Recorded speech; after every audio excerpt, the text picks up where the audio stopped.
Bismillahirrahmanirrahim. Assalamualaikum warahmatullahi wabarakatuh. Sahabat Rakevi Islami yang dimuliakan Allah, jidat hitam bukan tanda kesalihan seseorang. Seringkali banyak dari kita yang menganggap bahwa tanda hitam di jidat merupakan sebuah tanda kekhusyukan dalam ibadah. Padahal tidak sedikit dari hadis yang menerangkan bahwa tanda seperti itu justru memiliki dampak yang negatif.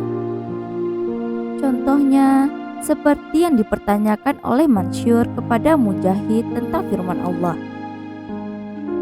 Tanda-tanda mereka tampak pada muka mereka dari bekas sujud. Yang menjadi pertanyaan, apakah tanda tersebut memang kiasan ataukah nyata terdapat bekas pada dahi? Namun, sebelum kita lanjut, saya ingin mengajak sahabat semua agar mendukung channel Rakevi Islami ini dengan tekan tombol like, subscribe, dan nyalakan loncengnya. Dengan begitu, sahabat sudah ikut serta dalam mensiarkan kebaikan di dunia dan akhirat. Semoga Allah memberikan balasan kebaikan berlipat ganda kepada sahabat semua. Amin, amin ya rabbal alamin. Mujahid mengatakan bahwa tanda itu bukanlah bekas pada dahi, karena di antara mereka yang memiliki tanda hitam di jidat pun terkadang merupakan orang yang bejat. Sementara tanda yang Allah maksudkan di sini adalah tanda kekhusyukan. Keterangan ini didapat pada riwayat Baihaqi dalam kitab Sunan Kubro.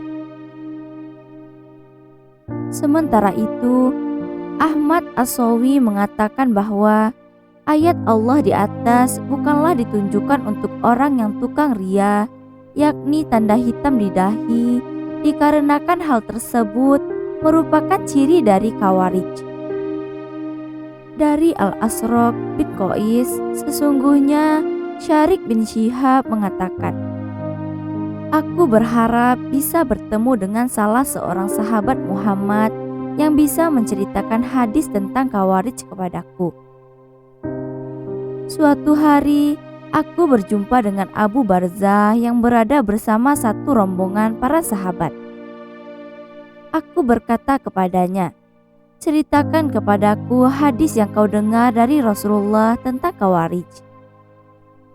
Dalam hadis riwayat Ahmad tersebut, Abu Barzah kemudian menceritakan bahwa sejumlah uang dinar diserahkan kepada Rasulullah dan kemudian Rasul pun membagi-bagikannya kepada masyarakat yang ada pada waktu. Setelah itu, datang seorang yang kepalanya pelontos dengan tanda hitam di dahinya. Dia pun mengenakan 2 lembar kain berwarna putih seraya mendatangi Rasul di sisi kanan beliau. Harapannya tentu saja ingin agar Rasulullah memberikan dinar tersebut langsung kepada dirinya. Akan tetapi Rasulullah justru tidak memberikannya. Dengan sedikit kesal, pria itu pun berkata, "Hai Muhammad, hari ini engkau tidak membagi dengan adil."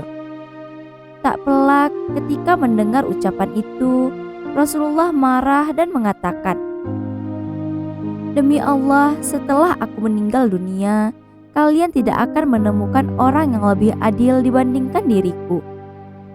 Seperti itulah yang diucapkan oleh Rasulullah dan beliau mengucapkannya sebanyak 3 kali.